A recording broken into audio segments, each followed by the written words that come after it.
everyone. Welcome back to Unarmored Talk Podcast. I am your host and still your host, Mario P. Fields. And today's guest, who is willing to remove his armor to help people develop an accurate way of thinking, is Rick Scheeler. What's going on, Rick? Mario, it's a pleasure. I've been looking forward to this. Thank you for having me. No, you're welcome. It seems like we started this journey, what, in 1990? Yeah. I mean, honestly, everyone, it's been about 7 or 8 months, but Rick, I truly appreciate your patience with everything. We've been blessed to have, guests lined up, where it's taken about 7 or 8 months, to get some amazing folks like Rick on the show. But before we get to our guest today, again, ladies and gentlemen, everyone, thank you so much for all of our members on the YouTube channel. We have grown to 12 members, and we are right now generating, just in memberships alone, about $100 a month that's being donated to Still Serving Incorporated, right? Making a difference in Pitt County, North Carolina. The next check ceremony will be going this fall, right before the school year starts. So again, if you want to contribute and make a difference, go on the YouTube channel, become a member. I think it's like $2.99 a month, like $36 a year.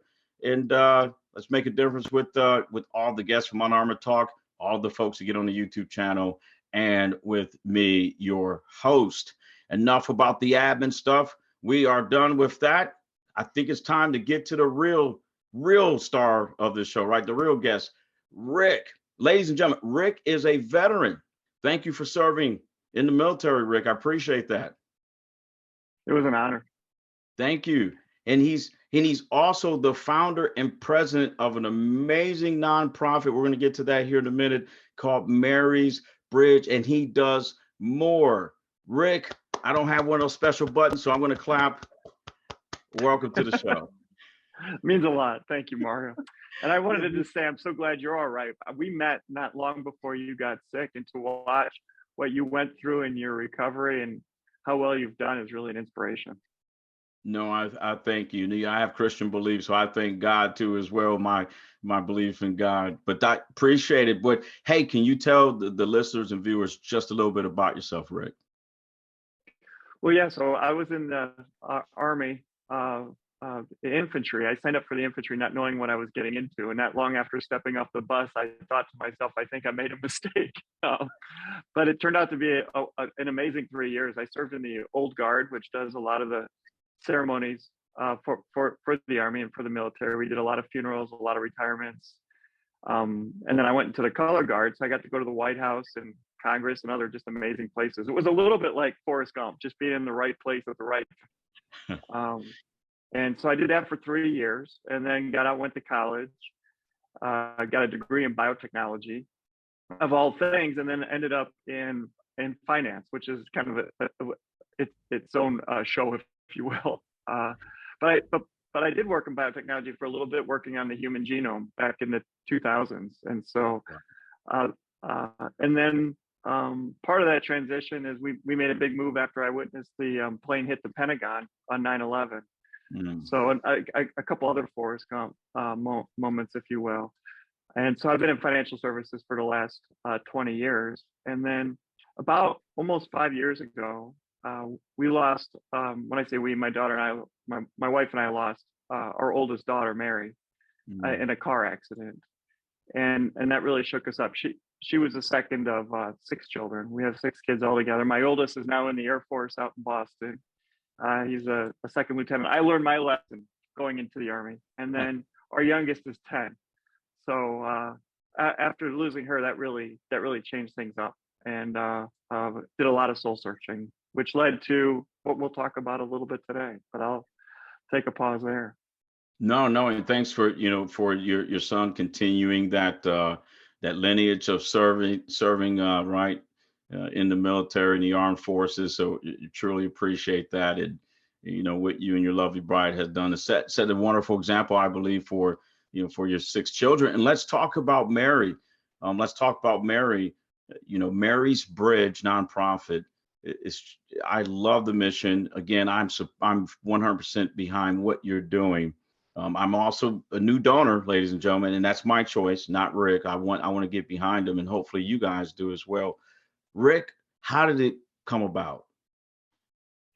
Yeah, so we lost Mary very unexpected. She had Down syndrome, and she was coming home from a local store, and I guess wasn't paying attention, and the driver didn't see her, and she was struck and was knocked unconscious instantly and died the next day. And as you can imagine, that just tore us up. But we had a lot of other responsibilities with the other kids. We couldn't just afford to crawl up, which was what we felt like doing. Yeah. And I, and I obviously have a business too, so I had to keep. My wife did an amazing job helping us keep that going.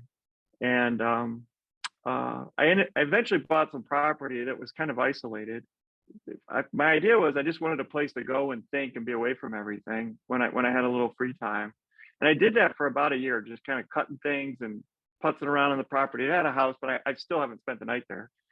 And one thing led to another, and I'm not even exactly sure how it happened, but it's turned into this reentry program for right now men coming out of prison. And yeah, so the idea was just to kind of be a halfway house and see what happened, but it's really turning into something much larger than that now.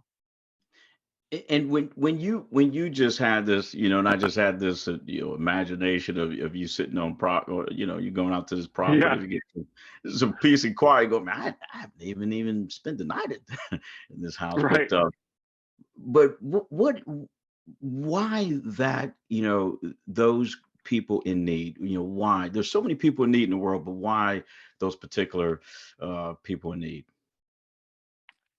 Yeah, I mean, part of it is it seems like that's the work that needs to be done. And part of it is, when I read Matthew 25, it talks about a bunch of different groups of people. And one of them is prisoners. And it seems to me that while I was out there and thinking, it just struck me how much God loves people. But the Amen. less affluent somebody is, it seems the greater he identifies with them. And if you just think about who are the people that are kind of the bottom of the deal, like it's even worse than homelessness. I mean, there's a certain I think kind of the mentality is like these are thugs getting what they deserve almost. And then if you look in that group, there's even sex offenders who even the thugs getting what they deserve can't stand. And I say that all in quotes. I mean, if you look at the backstories of these men, they're probably doing much better than most of us would do if we were in their situation. And if you look at what they're left with when they come out, it actually reminds me a little bit of when a lot of guys get out of the military. They're just kind of dropped on the front street saying good luck. Hope it Yeah. works out for you, but when you have a record, it just makes getting a job and getting housing, and a lot of times you can't even get a driver's license because of some baggage you're still carrying around with you. So there's no transportation, there's no housing, there's no employment. And then you go back to your friends, and then it doesn't take long to end up back in jail after causing some problems. And so it's just this horrible cycle. And so it just felt like, you know what, let's see what happens. Let's try to do something, and just one person at a time, really, is where we're at right now with it. Yeah, and I like, Rick, how you said too, after Mary passed away, you had a choice. You and your wife could have just kind of went into a cocoon, but you guys did not. And then as you get this land for you to find some serenity. Yeah, that's a good way to put it. Rick goes, I'm not done. I'm not selfish. I'm going to find a need in the world through God's grace. And I'm going to find a group of people who all they need is someone to give them a little bit of hope. And here you are, like you said, Mario, I can't even really explain it. But have you interacted? Have you gone to any local prisons yet and interacted with some of the prisoners who's transitioning out and show it being that person? They have no idea who you are, but they can see you care. What was that like? Yeah. Well, if you go to prisons, you'll find that very few of them have a healthy relationship with their father, if they have a relationship at all with their father, right? And it strikes me that it's a father that really helps constrain the energy of their kids and then direct it towards something healthy. And it's men especially. I mean, if you look, when I say guys, I mean mostly guys. There are women in prison, but it's maybe 10 or 15%, something like that. The vast majority are men, and men without fathers. And it seems like we have a fire within us that if it's not directed and channeled, it's just going to burn us up, and probably something else too. And so there's what I've noticed going into I don't spend a lot of time in the prison. I spend much more time, but I spend much more time with guys that are coming out and helping them, almost being a father to them. And, I lost my dad when I was young, when I was 11. And it was drill sergeants that helped constrain and direct that energy for me, so I know that we talked before the show that you had done that. And that's incredible what you've done for probably thousands and thousands of men around the country. So thank you, Mario. Yeah, you're welcome.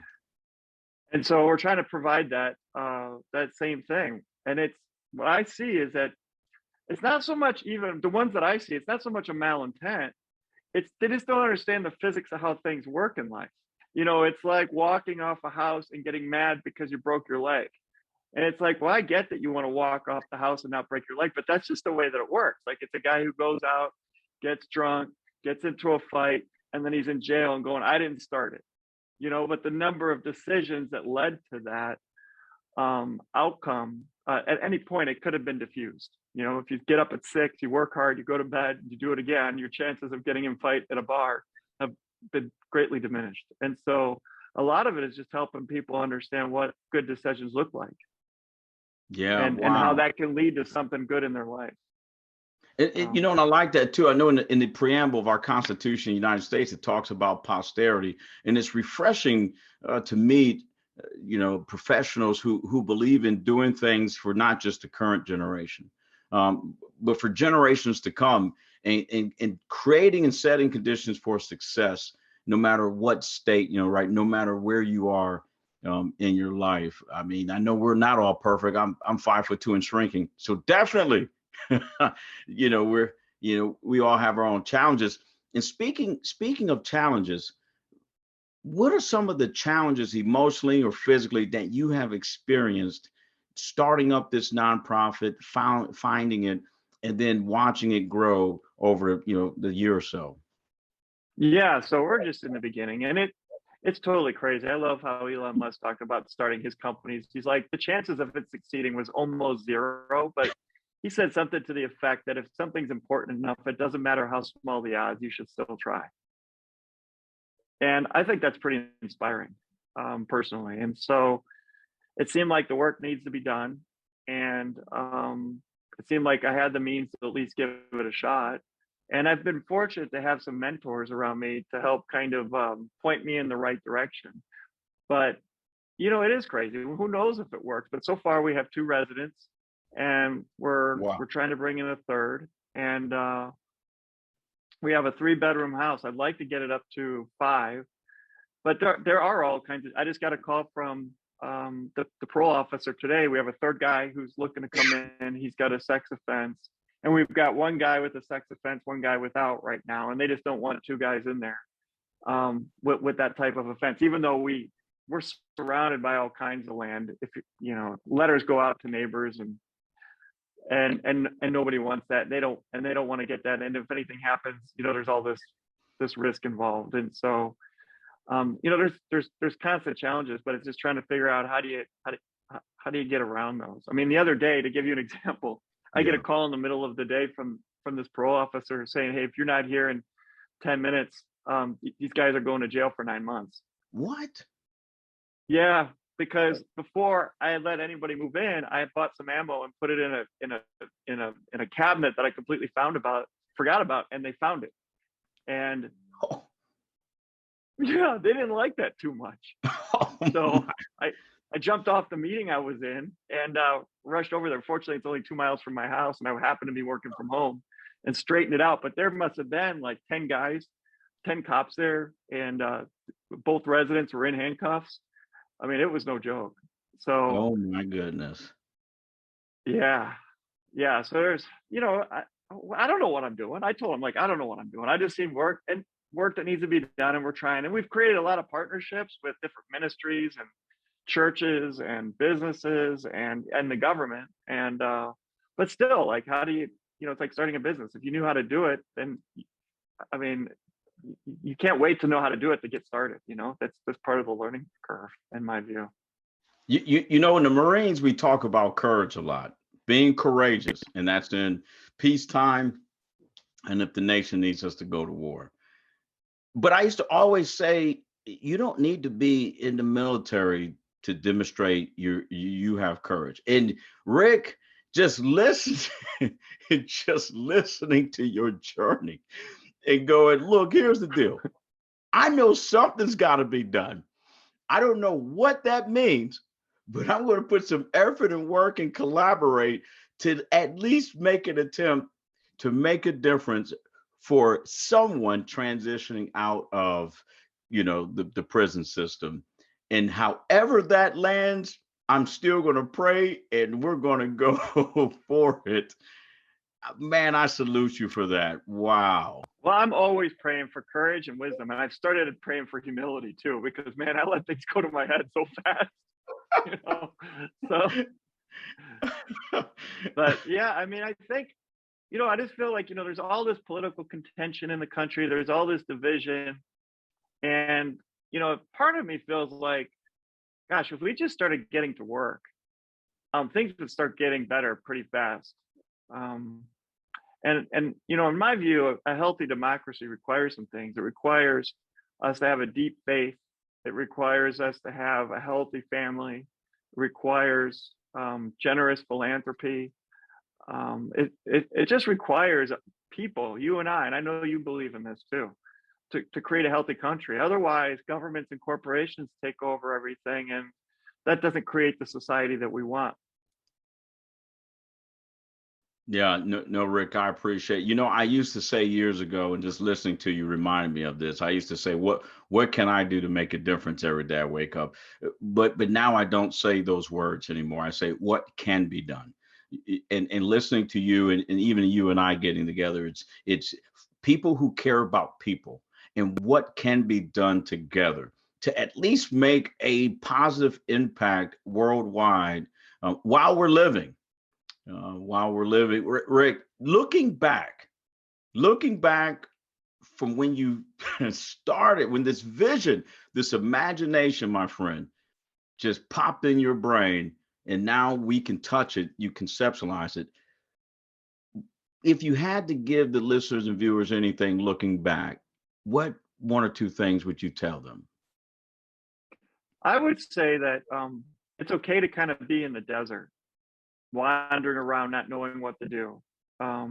It can feel frustrating. And that's where I was there for, I don't know, a year and a half or 2 years, reading a lot, praying a lot, journaling a lot, just trying to figure out what direction to go in.